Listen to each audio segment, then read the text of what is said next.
Olá a todos, graça e paz.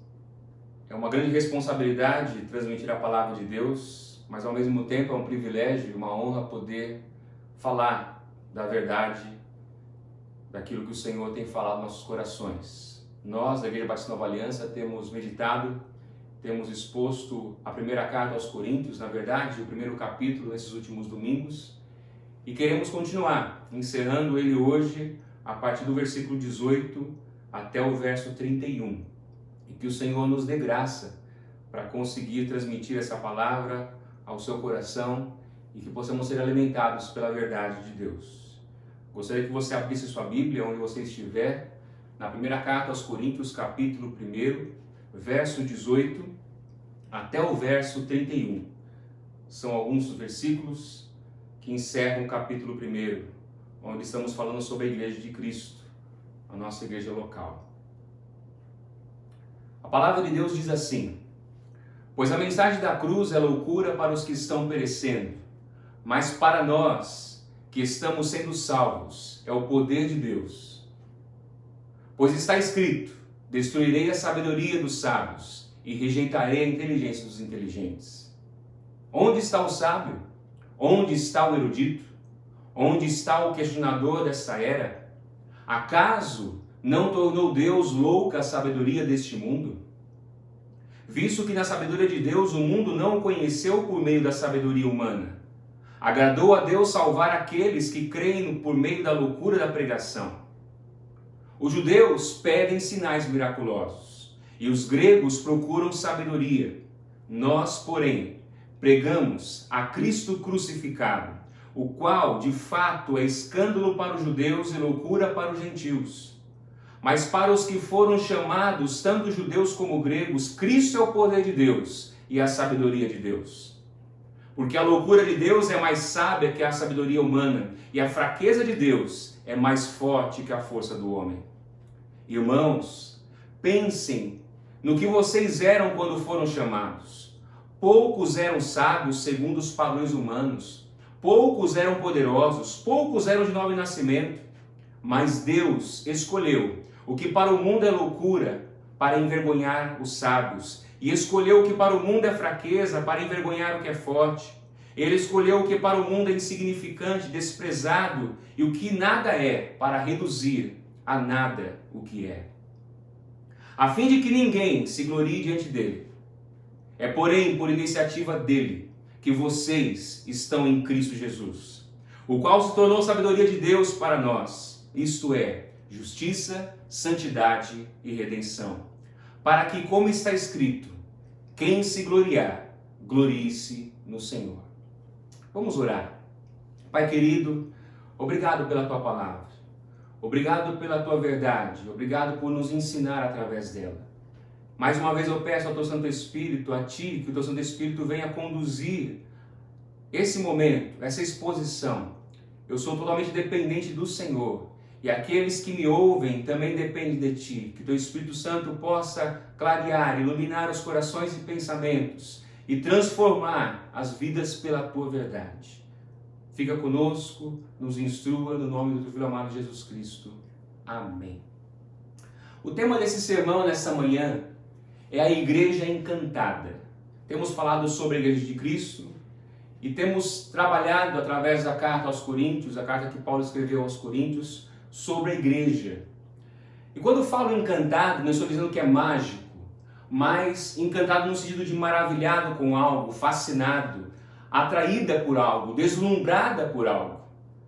Quando lemos o contexto da Igreja de Corinto, nós podemos ver que em algum momento a Igreja se deslumbrou, foi fascinada, foi atraída pela cultura.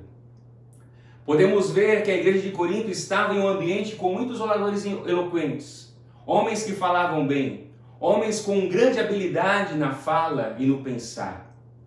E com certeza não faltava admiradores para esses homens. E eles deveriam usar esses dons, e usavam com certeza os seus dons para disputá-los entre si. Temos então uma população acostumada com homens que falavam e encantavam com as suas palavras belas e pensamentos claros. E competindo uns com os outros para quem conseguiria mais, seguidores. Em algum momento a igreja foi influenciada por essa cultura. Não sabemos em que momento. Paulo havia ficado ali algum tempo, 1 ano e meio, pelo que a Bíblia nos mostra. Mas em algum momento essa igreja foi influenciada pela cultura e se deixou levar por esse momento, por esse modo de pensar, por esse modo de viver. Sendo formados grupos na igreja, como vimos no último texto, que se formou de forma a ter competições, semelhante ao que eles estavam vendo no mundo. Acho importante destacarmos que os grupos formados dentro da igreja não tinham o apoio de Paulo, não tinham o apoio de Apolo ou de Pedro. Os grupos formados dentro da igreja se diziam representar-se, ou se diziam representar Paulo ou esses outros homens. Diante disso, nós não podemos nos iludir então, pensando que as igrejas locais do século XXI, as nossas igrejas locais de hoje, estão livres desse grande mal, de sermos encantados ou sermos iludidos pela sociedade, sermos encantados ou sermos atraídos por grandes pensadores, até mesmo pensadores que se dizem cristãos. Até mesmo, como já disse o grande pregador no passado, o nosso coração é uma fábrica de ídolos. O nosso coração cria ídolos facilmente. E nós nos encantamos com muita facilidade com as coisas, com as pessoas, com as habilidades que nós vemos. E com isso eu estou dizendo e afirmando que nós não podemos admirar alguém. Nós podemos admirar pessoas. Nós podemos admirar homens. Mas nós não podemos nos deixar levar e sermos encantados ou iludidos, achando que essas pessoas que irão satisfazer e que irão guiar nossas vidas. A igreja de Corinto era uma igreja com muitas habilidades, como vemos nos primeiros versículos. Deus havia derramado muitos dons sobre eles. O encantamento parece então que não está apenas nos homens, mas o encantamento dessa igreja parece estar neles mesmos. Os homens eram referências. Eles estavam sendo encantados pelos homens, mas por terem também muitos dons, parece que eles estavam encantados consigo mesmo. E o resultado não poderia ser outro: divisão na igreja. Mas Paulo, ainda neste capítulo, quer alertá-los, quer exortá-los de um grande perigo. Um perigo que é resultado desse encantamento que estamos falando. Porque o encantamento, no mínimo, vai embaçar, vai cegar a visão dessas pessoas. Por estarem apoiados na sua sabedoria, na sabedoria humana, como Paulo fala no versículo 17. Por estar apegado na sabedoria deles mesmos ou de outros, em sua própria capacidade, a pregação do verdadeiro evangelho estava sendo comprometida. Paulo diz no versículo 17: pois Cristo não me enviou para batizar, mas para pregar o evangelho, não porém com palavras de sabedoria humana, para que a cruz de Cristo não seja esvaziada. Por estarem apoiados em sua sabedoria, o evangelho estava sendo esvaziado.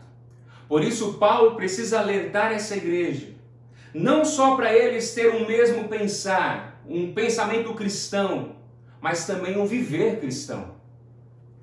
O nosso modelo de pensamento, o nosso modelo de viver nessa terra, enquanto estamos aqui, é Cristo. Dentre tantos ensinos que com certeza poderíamos extrair desses versos que lemos hoje, eu quero falar sobre três ensinos que nós como igreja precisamos lembrar, precisamos estar atentos. Primeiro ensino é que a mensagem da cruz transforma. A mensagem da cruz que Paulo prega é a única mensagem que transforma corações. Pensem comigo. Essa igreja tinha ouvido a pregação do evangelho através de Paulo. E com certeza tinha ouvido também essa pregação, a pregação do evangelho através de outros homens, como Apolo. Acredito que naquele momento, pela graça de Deus, eles tinham entendido ao ouvirem. Mas parece que em um outro momento, eles chegam a algumas conclusões muito erradas. Conclusões como: o evangelho que nós ouvimos, ele precisa de uma atualização. Ou talvez eles pensassem, não estamos conseguindo atrair as pessoas da forma como estamos falando. Estamos dizendo aquilo que Paulo nos ensinou, aquilo que o Evangelho realmente nos ensina, mas isso não está atraindo pessoas. E a solução talvez para eles seria usarmos então a estratégia dos outros sábios, ou dos sábios da cultura, ou daqueles que sabem dizer e falar com belas palavras. E Paulo está dizendo, não, nós não podemos pregar o Evangelho com palavra de sabedoria humana, ou seja, com sabedoria de discurso. Não é a eloquência, não é a maneira de falar, mas o conteúdo da palavra. Paulo não está dizendo que o Evangelho deve ser proclamado de qualquer forma, não é isso. Precisamos pregar o Evangelho com clareza, com sabedoria sim, mas não a sabedoria humana. Porque o que transforma o coração do ser humano é o poder de Deus. O que transforma o coração do ser humano é a mensagem da cruz. Pois a mensagem da cruz tem sua fonte totalmente diferente da sabedoria humana. A mensagem da cruz tem como sua fonte o próprio Deus. O versículo 18, Paulo nos diz o que é essa mensagem. Ele diz assim, repetindo, pois a mensagem da cruz é, primeiro, loucura para os que estão perecendo. Ou seja, não estão perecendo por não ouvir. Não estão perecendo por não ter ouvido a palavra, a mensagem. Mas eles estão perecendo por não confiar e colocar a sua confiança na palavra de Deus. Perecer é o reflexo das ações deles. Eles mesmos estavam se destruindo por não confiar na mensagem da cruz. E Paulo continua, para os que estão sendo salvos. Não estão sendo salvos por serem melhores do que os outros, por serem mais inteligentes, por serem mais capazes, mas por confiar em si no único que pode salvar. Meus irmãos, em algum momento a sabedoria humana sempre irá tropeçar, porque ela é guiada por si mesma, ela não é guiada por Deus e pela sua palavra. Paulo então lembra de uma profecia de Isaías, no capítulo 29, versículo 14, versículo 19 diz, pois está escrito, eu destruirei a sabedoria dos sábios e rejeitarei a inteligência dos inteligentes. Destruirei, rejeitarei os sábios e os inteligentes. Ou seja, os que confiam e aqueles que dependem de si mesmos. E o versículo 20, ele faz 3 perguntas em primeiro lugar. Com o mesmo início, onde está? Onde está o sábio? Onde está o erudito? Onde está o questionador dessa era? Provavelmente esses grupos que Paulo pergunta ou aponta essas perguntas teriam tido uma grande influência na divisão da igreja.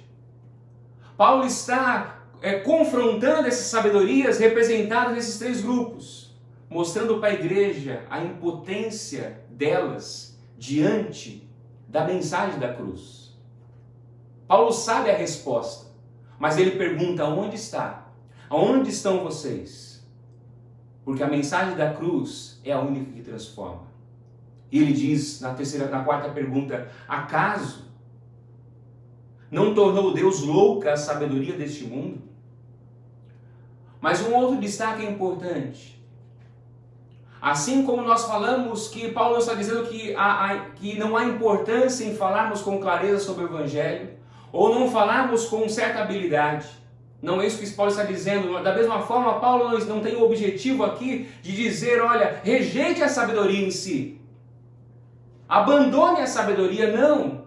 Ele quer mostrar que os resultados da sabedoria do mundo é uma sabedoria egoísta e uma sabedoria pecaminosa. Ele não diz, Deus tornou louca a sabedoria. Ele diz, Deus tornou louca a sabedoria do mundo. Paulo quer ensiná-los e lembrá-los que a sabedoria cristã, que tem como fonte o próprio Deus, revelado em Cristo, é essa sabedoria que transforma. Uma sabedoria revelada pela mensagem da cruz. Como igreja, nós precisamos estar atentos. Como igreja local, como cristãos, nós precisamos estar atentos. Tanto na sabedoria que proclamamos, como também na sabedoria, na mensagem, perdão, que proclamamos, como também na mensagem que ouvimos. Aquilo que falamos da palavra, aquilo que anunciamos da palavra, aquilo que ouvimos, pensando muitas vezes que é a palavra de Deus. O que temos ensinado nossos filhos? O que temos ensinado nossas famílias? O que temos proclamado em nossos púlpitos? O que temos proclamado em nossas casas, ensinado? Será que é a mensagem da cruz? Qual mensagem nós temos proclamado? Além disso, existem muitos oradores eloquentes. Sim, existem muitos escritores habilidosos neste mundo inteiro, onde suas palavras soam de forma bela, com uma roupagem cristã. Quando eu digo com uma roupagem, porque citam versos bíblicos. E muitos cristãos se sentem iludidos ou se iludem simplesmente porque alguém diz de forma bela, diz de forma bonita, usando ainda textos bíblicos, interpretando de forma errada, conforme o seu próprio coração. Falam bem, conseguem se expressar. Admitimos que são belos oradores, eloquentes, habilidosos, mas precisamos estar atentos, porque a mensagem da cruz não massageia o coração. A mensagem da cruz, ela transforma vidas. A mensagem da cruz transforma nossos corações. Em segundo lugar, nós podemos extrair nesse texto que a sabedoria humana não salva.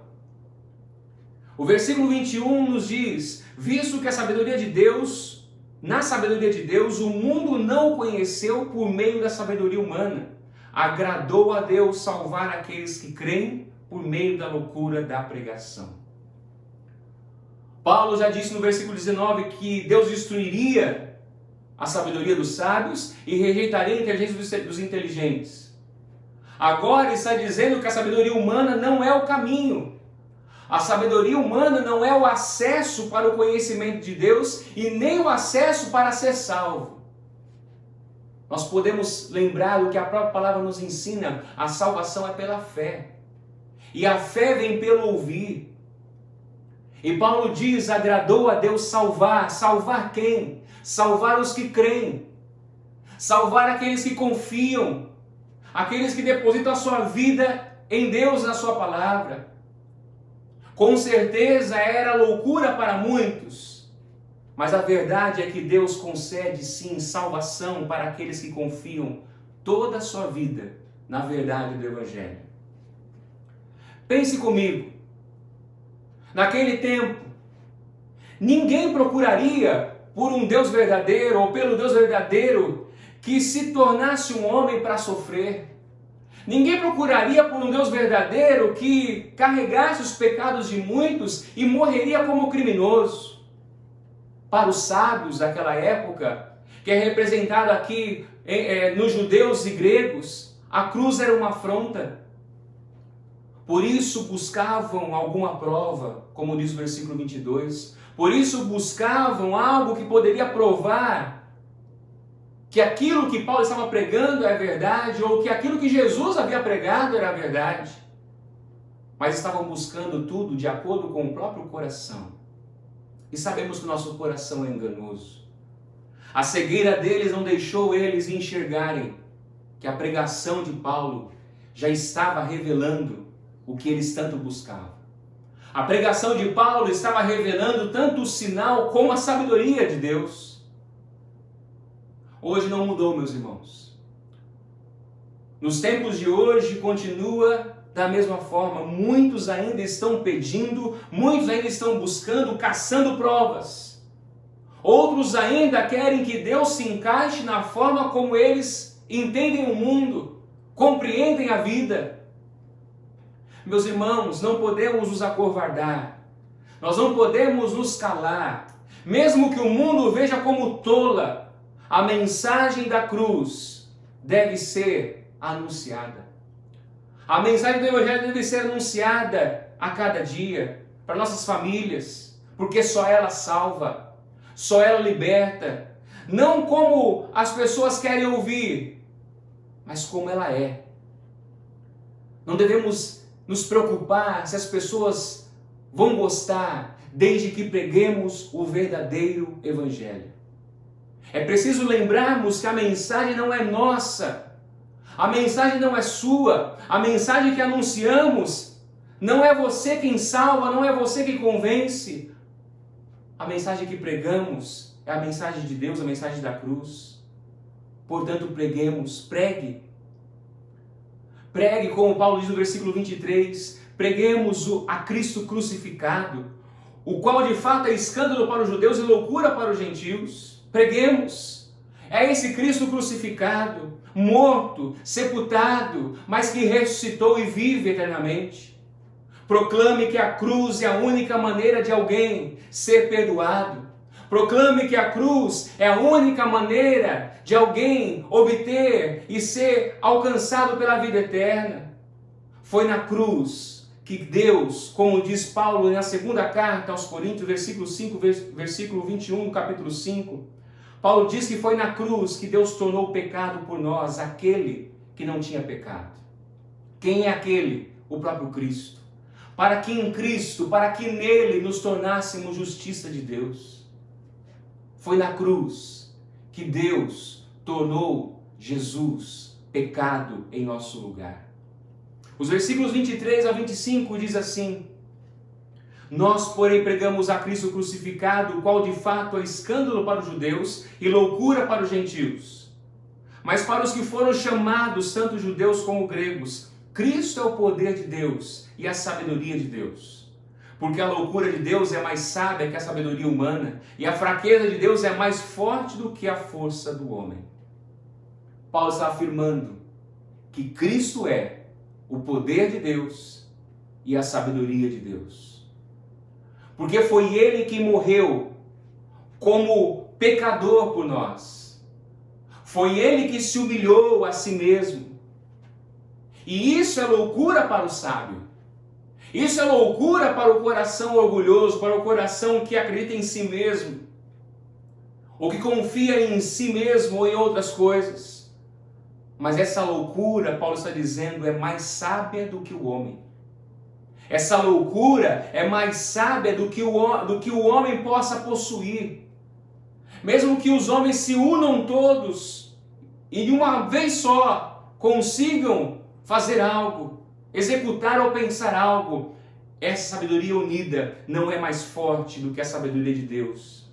Cristo, o Messias sofredor, que foi morto na cruz, parece fraco. Foi morto numa cruz, pendurado numa cruz.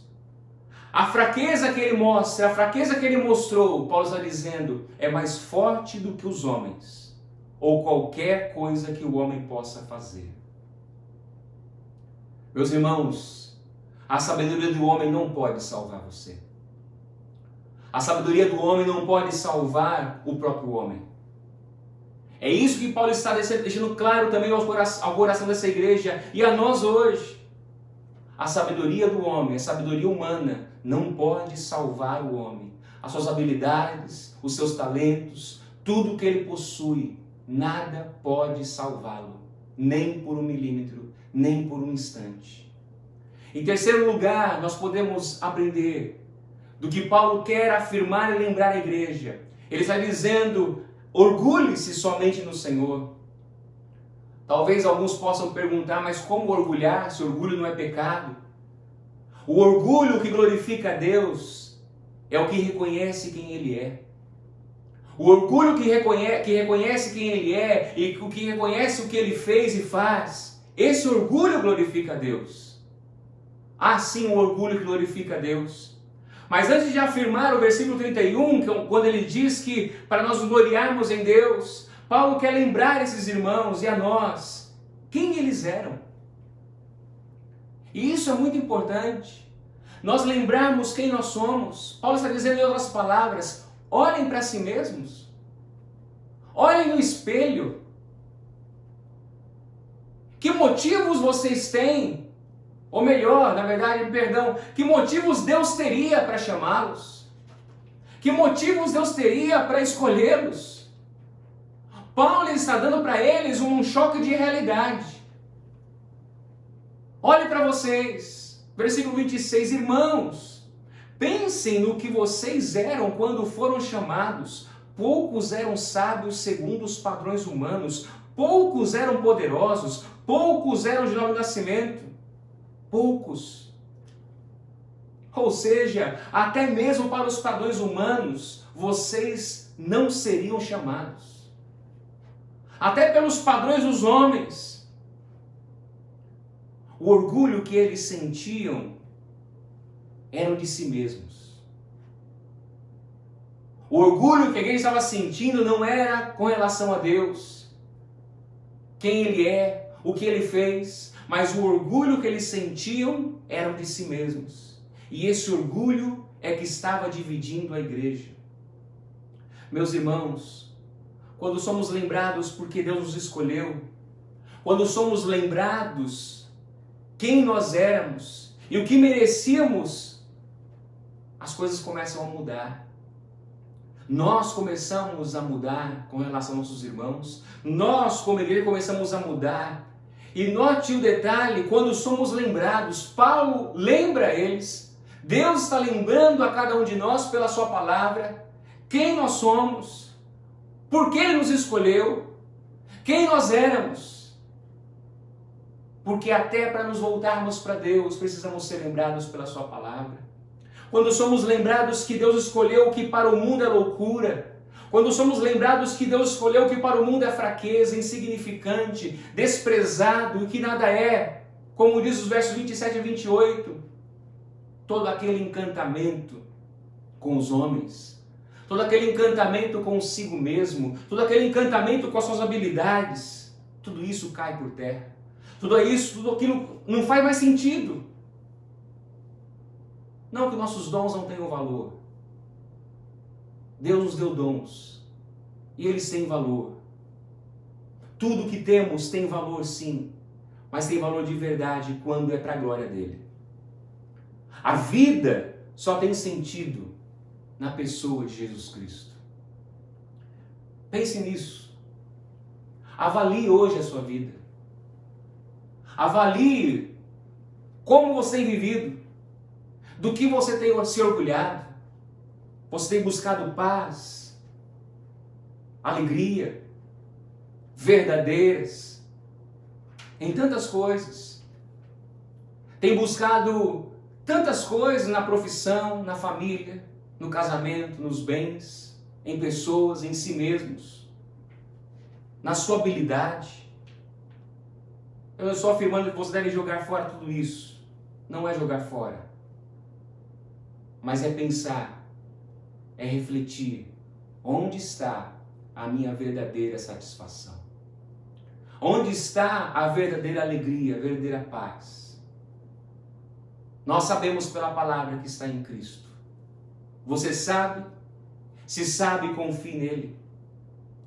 Se você reconhece isso, deposite em Cristo sua confiança, deposite nele toda a sua vida e se arrependa hoje dos seus pecados. Só Cristo pode salvá-lo. Só Cristo pode restaurá-lo. Só Cristo pode tirar você da condição de condenado, de pecador e colocar numa condição de filho. Só em Cristo nos tornamos filhos de Deus. O versículo 30, Paulo, quase encerrando esse capítulo, diz: é porém por iniciativa dele quem? De Deus, que vocês estão em Cristo Jesus, o qual se tornou sabedoria de Deus para nós, isto é, justiça, santidade e redenção. A igreja, ou o povo de Deus, Paulo está dizendo em outras palavras, só existe por causa de Cristo. A igreja só existe por causa da pessoa de Cristo. A verdadeira igreja está em Cristo. Em um relacionamento pessoal com Ele, consequentemente, num relacionamento saudável com seus irmãos. Não há como estar em Cristo ou dizer que estamos em Cristo sem estarmos em relacionamento, sem estarmos em um relacionamento pessoal com Ele e, consequentemente, com a igreja. Estarmos juntos. Nós, Paulo está dizendo, que ouvimos a pregação da cruz e cremos, nós estamos seguros. A segurança que o homem tanto procura, em tempos de dificuldade, em tempos de crise, não está em outro lugar, está em Cristo. Por isso Paulo diz e afirma com clareza: Cristo é a nossa justiça, Cristo é a santidade e redenção, ou seja, Ele é quem nos justifica diante de Deus. Ele é a nossa santificação, porque ninguém conseguiria, ninguém consegue pelas suas próprias forças se santificar. Cristo é a nossa redenção, pois foi Ele quem pagou o preço do resgate com seu sangue derramado na cruz. E Paulo diz no versículo 31, para que ninguém se glorie, para que, ou seja, para que aquele que se gloriar, glorie-se em uma pessoa apenas, no Senhor. Não se orgulhe em si mesmo, não se orgulhe das suas habilidades, não se orgulhe em nada a não ser na pessoa de Deus, a pessoa de Cristo Jesus. Meus irmãos, uma igreja encantada, em outras palavras, uma igreja que está iludida, uma igreja que está encantada com o mundo, encantada consigo mesmo, encantada com as habilidades que o próprio Deus deu, nunca irá conseguir trazer ou proclamar a mensagem da cruz com fidelidade. Uma igreja encantada nunca conseguirá transmitir o Evangelho de Cristo de forma clara e de forma completa.